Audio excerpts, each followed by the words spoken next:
précise insiste toujours avec Frédéric Bérard.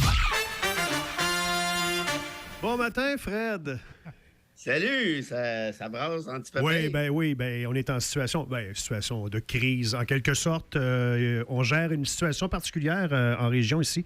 Il y a une digue d'un barrage Kamika, qui risque de céder. Alors, il y a eu évacuation de... Par mesure préventive. Les gens du secteur. Les riverains à Chute-Saint-Philippe et à Lac-des-Écorces. Et évidemment, que les gens veulent savoir ce qui se passe et on ne nous informe pas beaucoup. Alors, on est un petit peu impuissant dans cette situation. Alors, voilà ce qui se passe ce matin. Mais toi, tu es en Floride, ça a l'air de bien aller? Oui, j'ai l'air de m'être sauvé. Oui, tu as l'air d'un gars qui s'est sauvé, effectivement. On ne te fait pas de reproche un matin, mais plus que tu en parles. C'est quand même un peu ça, ça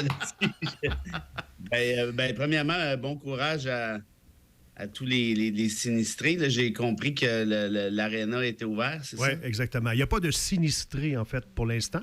Les gens sont hors de leur domicile pour peut-être jusqu'à 5 nuits. Là. C'est ce qui circule. On va en savoir plus à 9 h au point de presse. Là. Mais on leur a demandé d'emmener leur effet personnel pour à peu près 5 jours. Incluant les animaux, bien sûr. Ça, tu vois, cette information-là, on ne nous la donne pas. Le point de Fred est bon. Je veux dire, et je sais que ça te tient à cœur. Là. Ben, j'imagine que oui, Fred, c'est sûr. Ben oui. C'est sûr. Fait que... oui, pas laisser des animaux derrière, c'est sûr. Et ça se pourrait que pendant qu'on jase, on ait à intervenir avec une information. Ne te sens pas offusqué de la chose. En ça, puis vos niaiseries, hein? Effectivement. Mais ça risque pas très fort d'arriver parce que l'info rentre au compte-gouttes et on a un point de presse prévu à 9 h. Donc, d'ici là... Un point de presse? Ouais. Ah, il pourrait vous appeler directement. Oui, un point de presse, c'est pas mal, André. Ça irait moins...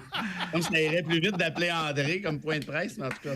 Mais ça fait plus sérieux de convoquer. Okay. Ah ben non, il y a le journal aussi, cela dit. Oui, il y a le journal, cela dit. Et il y a Cogeco aussi qui a été informé, là, qui en parlait ce matin, là, dans le bulletin il y a quelques minutes.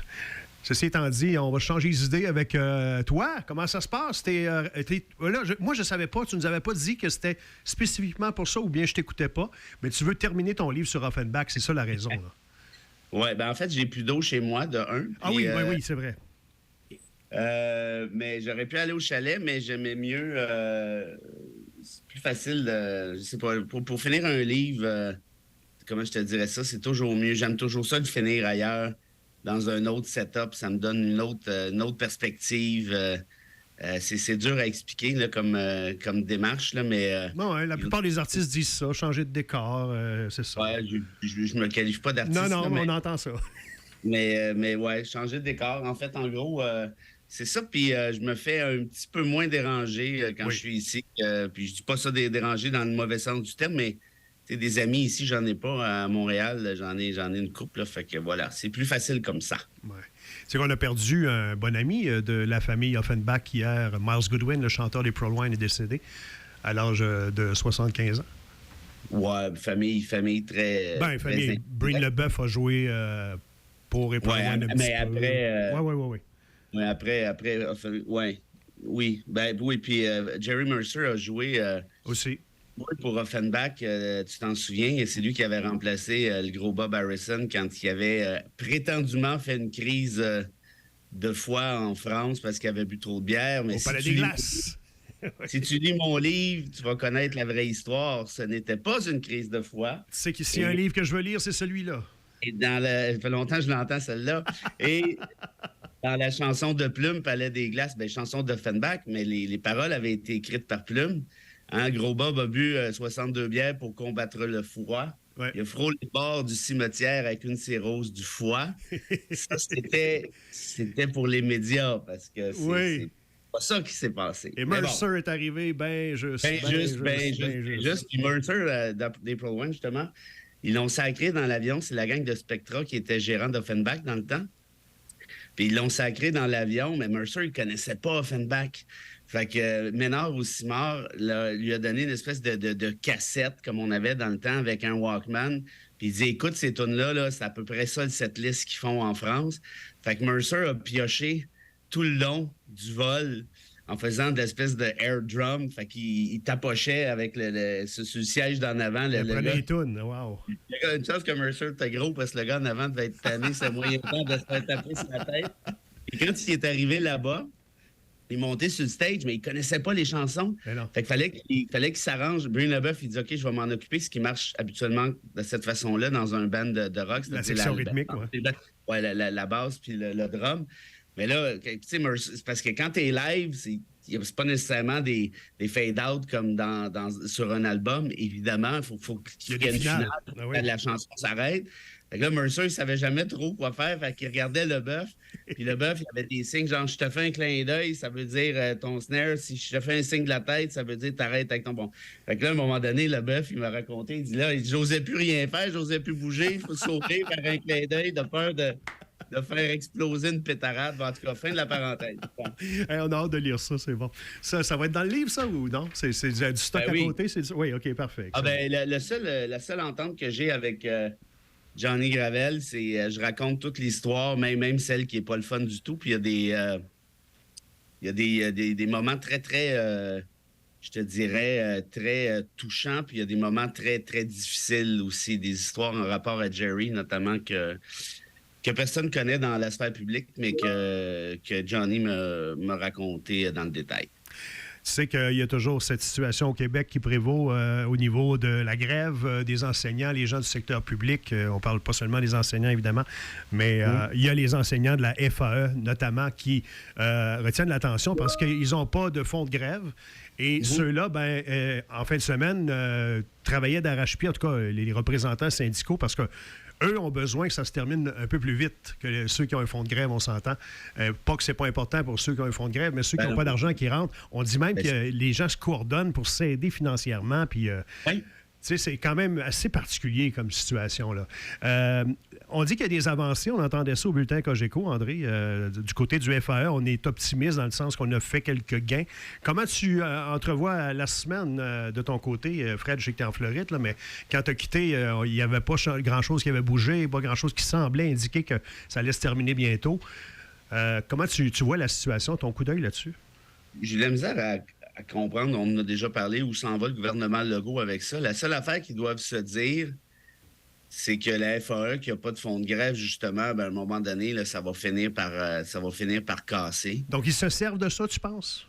J'ai pas d'informations, mais j'imagine qu'ils doivent se dire qu'ils vont pas faire la grève. Mais moi, la gang de FAE, je vous en ai déjà parlé, hein, c'est ma cliente sur la question de la loi 21. Oui.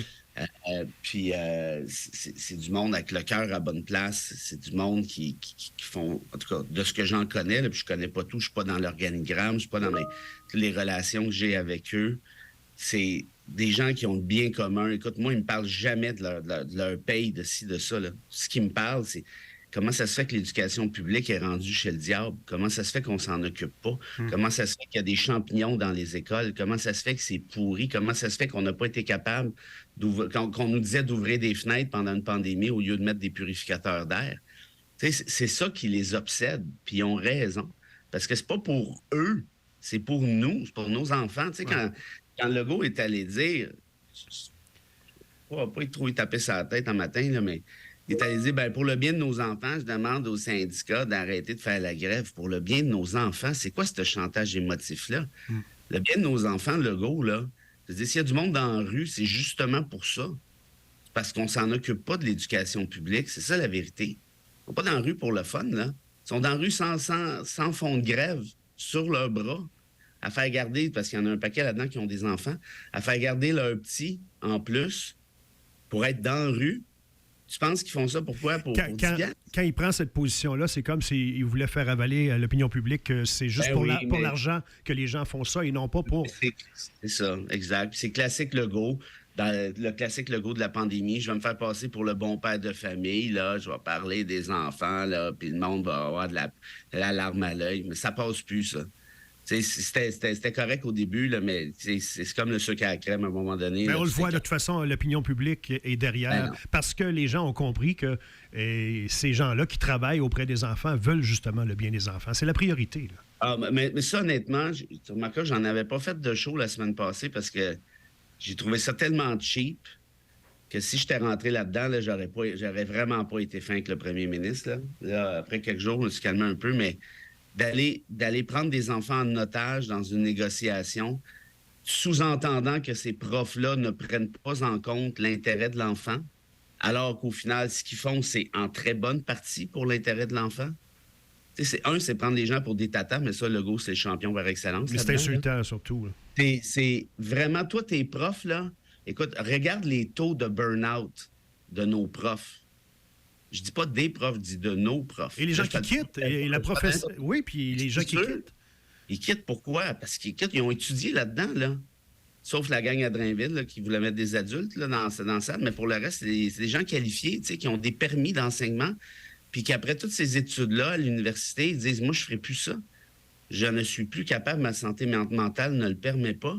Puis là, tu entends un premier ministre, pendant que tu es dans la rue à te geler le cul, sans fond de grève, sur ton bras, pour demander qu'il y ait plus d'orthopédagogues, par exemple, pour demander de ne pas avoir à faire la brigadière à 6h30 le matin, pour demander à ce qu'il y ait moins d'étudiants par classe, puis tu te fais dire, pour le bien des enfants, arrêtez-moi ça. C'est quand même dur d'être plus insultant que ça. Puis on se rappellera les déclarations de son Drainville, quand il est allé dire au mois de mai, tu t'en souviens, au devoir, à Michel David, il n'était pas en train de comparer un député à un prof, toi, là? Ouais. Comme si prof, c'est la dernière des professions possibles. Hey, honnêtement, je veux dire, moi si j'étais prof, là, je le ferais pas parce que je trouve leurs conditions. Puis là, ils me disent, ouais, mais ils travaillent pas l'été. Arrêtez-moi ça, là. Ils ont travaillé toute l'année, tu sais, corrige la fin de semaine, corrige le soir. Puis pour le reste, ils sont pas payés pendant l'été. Le salaire est réparti sur 12 mois. Ben non, mais c'est ça. Fait que pour le reste, moi, tu sais, je dois dire, ben honnêtement, ce qui est le plus grave là-dedans, puis c'est ça qui est important de se rappeler, c'est que on parle ici de l'affaire la plus importante, c'est-à-dire l'éducation. Puis, on va faire un exercice, là. Trouve-moi toutes les sociétés que tu trouves qui ont de l'allure dans le monde, qui sont justes, qui sont équitables, que la répartition de richesse a de l'allure, qui ont de la vision, qui ont des programmes sociaux, qui ont du bon sens, qui ont je sais pas moi, de l'imagination, qui ont des arts, tout ce qui marche bien, là. Okay? Trouve-moi n'importe quel pays qui marche bien à ton goût dans le monde, puis je vais te montrer simultanément un pays qui a investi dans l'éducation publique. Ouais. Tout le temps. Regarde, les États-Unis sont en train de fendre en deux. Mais qu'est-ce qu'ils font les États-Unis avec l'éducation? Bien, c'est privé. Si tu vas aller à l'université, c'est 50 000, 60 000, 30 000 par année, dépendamment. Puis les collèges, tu sais, il y a un système de caste. Si tu regardes, par exemple, les pays scandinaves, eux ont investi dans l'école publique, puis regarde qu'est-ce que ça a donné.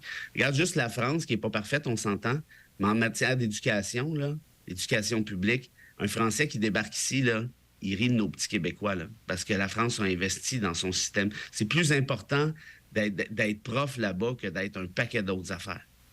Fait que ça pour dire que c'est un choix... C'est un choix de société qu'on est en train de faire à ce moment-ci. Est-ce qu'on fait d'éducation de priorité? Puis là, je parle pas juste du salaire des profs, je parle de toutes sortes d'autres affaires. Est-ce que c'est normal d'avoir des écoles avec des champignons? Moi, je trouve pas ça normal. Non, personne ne trouve ça normal. C'est normal que pendant la plus grave pandémie de l'histoire, on prend le 600 millions du fédéral qui disparaît, puis on ne l'investit pas dans les purificateurs d'air. On l'a dit aux profs d'ouvrir les fenêtres à moins 30 en janvier. On est au Québec, là, on n'est pas en Jamaïque. On trouve ça normal, on trouve ça acceptable. On a 30, 40, 50 % de taux d'analphabétisme, dépendamment des études. C'est normal, ça? C'est correct? Et quand Legault dit c'est la priorité, l'éducation, c'est ma priorité, tu sais, une maudite chance. Elle serait quoi sinon? Ouais. Merci, Fred. On suit ça de près, évidemment. Et toi, c'est quoi ton horaire? À part écrire, as-tu un match des Panthers de privé à soir ou demain? Ah non, mais je suis allé, je ne sais plus, samedi contre les Highlanders. C'était fantastique. OK. Ah oui, c'était vraiment le fun. Puis j'y retourne mercredi contre Pittsburgh, je crois. OK. Contre Dallas. Bon, voilà. On a ton bonheur à cœur, tu comprends? Fait que... Ben oui, vous êtes bien fait, mais là, est-ce qu'il y a des développements sur la digue? André nous informe de ça dans 3 minutes. Oui, à 8 heures, on fait un bulletin de nouvelles, puis dans 1 heure, point de presse, on va être présent. CFLO.ca, Fred. Merci! Ah, OK, vous me sacrez dehors? Oui, on sacre dehors de même. Mais c'était bon, c'était très bon, très pertinent. On te réinvite demain. Ça a l'air à ça tellement que vous n'en voulez plus. OK, ciao! Bye!